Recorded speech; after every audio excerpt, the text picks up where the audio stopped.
দর্শক, ২০২৪-এর ৫ আগস্ট শেখ হাসিনা সরকার পতনের পরে সারা দেশে হাজার হাজার মামলা হয়েছে।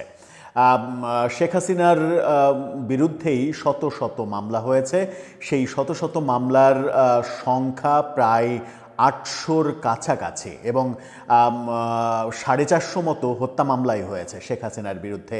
এরকম খবর বিভিন্ন সময় গণমাধ্যমে আমরা দেখেছি। এই যে হাজার হাজার মামলা এবং সেই মামলায় লক্ষ লক্ষ আসামি, এই মামলাগুলো নিয়ে গত ১.৫ বছর ধরে আলোচনা চলছিল যে এই মামলাগুলোর বেশিরভাগই মিথ্যা মামলা, গায়েবী মামলা এবং বেশিরভাগ আসামিই হচ্ছে মিথ্যা নাম দেয়া হয়েছে। বিভিন্ন জনকে ব্যক্তিগত শত্রুতার বশবর্তী হয়ে এই নামগুলো দেয়া হয়েছে। এরই মাঝে আদালতে পিবিআই থেকে জানানো হয়েছিল মাঝখানে যে আদালতে যে মামলাগুলো হয়েছে সেই মামলাগুলোর 90%ই মানে সেই মামলাগুলোর 70%ই মিথ্যা মামলা, 70-র একটু কম। বাকি যে মামলাগুলো সেই মামলাগুলোর 90%-এর বেশি আসামি হচ্ছে মিথ্যা আসামি। আদালতে মামলা হওয়ার ক্ষেত্রে যে দৃশ্যগুলো দেখা গেছে, তার মানে আদালতে মামলাগুলো যেগুলো হয়েছে প্রায় শতভাগ হচ্ছে মিথ্যা মামলা হয়েছে।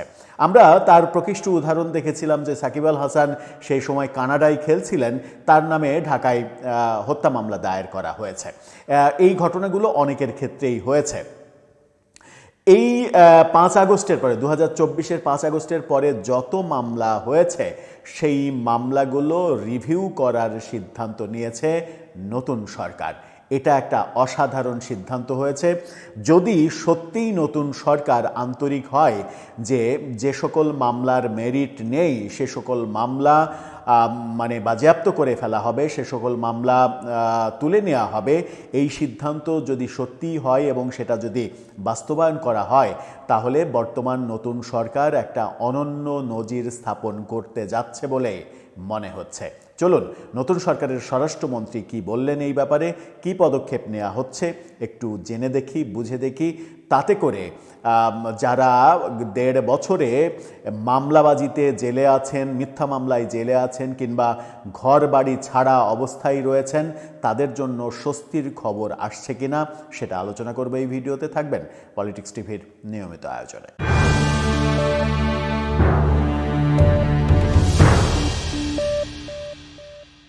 দর্শক, বলছিলাম ২০২৪-এর ৫ আগস্ট শেখ হাসিনা সরকার পতনের পরে যত মামলা হয়েছে, যত গায়েবী মামলা হয়েছে, সত্য মামলা তো রয়েছে কিছু, ম্যাক্সিমামই মিথ্যা মামলা এবং বানোয়াট মামলা হয়েছে। সেই মামলাগুলোর ব্যাপারে স্বরাষ্ট্রমন্ত্রী যেটা বলেছেন সেটা নিয়ে ডয়েচে ভেলে জার্মান গণমাধ্যম সে নিউজ করেছে, বড় নিউজ, সেখানে আপনারা দেখে নিতে পারেন। সেখানে বলছে ৫ আগস্টের পরের মামলাগুলো যাচাই বাছাই করা হবে, স্বরাষ্ট্রমন্ত্রী সালাউদ্দিন আহমেদ বলেছেন।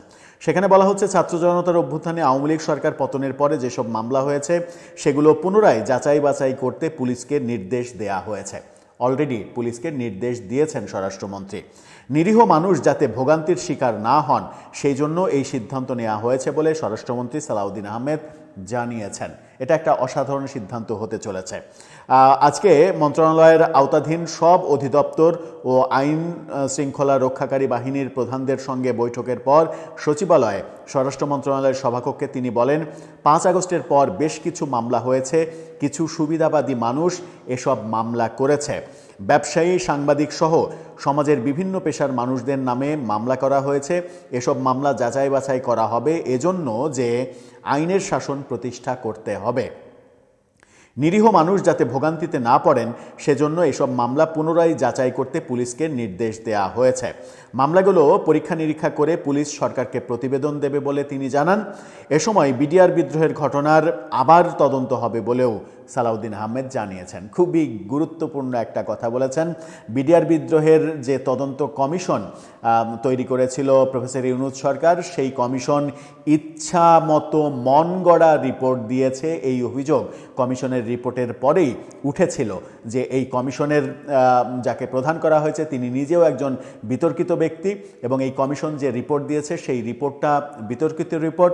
সেনাবাহিনী প্রধান বলেছিলেন যে ওইটা একটা অমীমাংসিত ইস্যু, ওই ব্যাপারে কোনো কথা বলা যাবে না। কিন্তু তারপরেও প্রফেসর ইউনূস সরকার ঘটনাটাকে তালগোল মিলিয়ে ফেলেছিলেন। সেই ব্যাপারে আবার নতুন স্বরাষ্ট্রমন্ত্রী বললেন ওই ব্যাপারে নতুন করে তদন্ত হবে। অবশ্যই তদন্ত হওয়া উচিত। প্রফেসর ইউনূস সরকারের আমলে যা কিছু হয়েছে তার প্রত্যেকটারই ইনক্লুসিভ তদন্ত হওয়া উচিত এবং প্রত্যেকটা পুঙ্খানুপুঙ্খভাবে যাচাই বাছাই করে দেখা উচিত যে প্রফেসর ইউনূসের সরকার কি কি করে গেছে এবং সেই করার ফলে কত নিরীহ মানুষকে বিপদের মধ্যে ফেলে গেছে। নতুন স্বরাষ্ট্রমন্ত্রীর যে ভাষ্য যে মামলাগুলো হয়েছে, তিনি হয়তো পরিষ্কারভাবে এটা বলেননি যে গায়েবী মামলা হয়েছে, মিথ্যা মামলা হয়েছে, কিন্তু তিনি যখন পুলিশকে নির্দেশ দিয়েছেন যে সমস্ত মামলার পুনরায় তদন্ত করতে হবে, যাচাই বাছাই করতে হবে, তখন এটা মানে তার অনুচ্চারিত শব্দের মধ্য দিয়েই বোঝা যায় যে তিনি এটাই বোঝাতে চাইলেন যে সমস্ত গায়েবী মামলা, মিথ্যা আসামি, এই ব্যাপারগুলো যেন না থাকে, সেই ব্যাপারগুলো যেগুলোতে আছে সেই মামলাগুলো যেন সরকার বাতিল করতে পারে, সেই রিপোর্ট পুলিশকে দিতে বলা হয়েছে।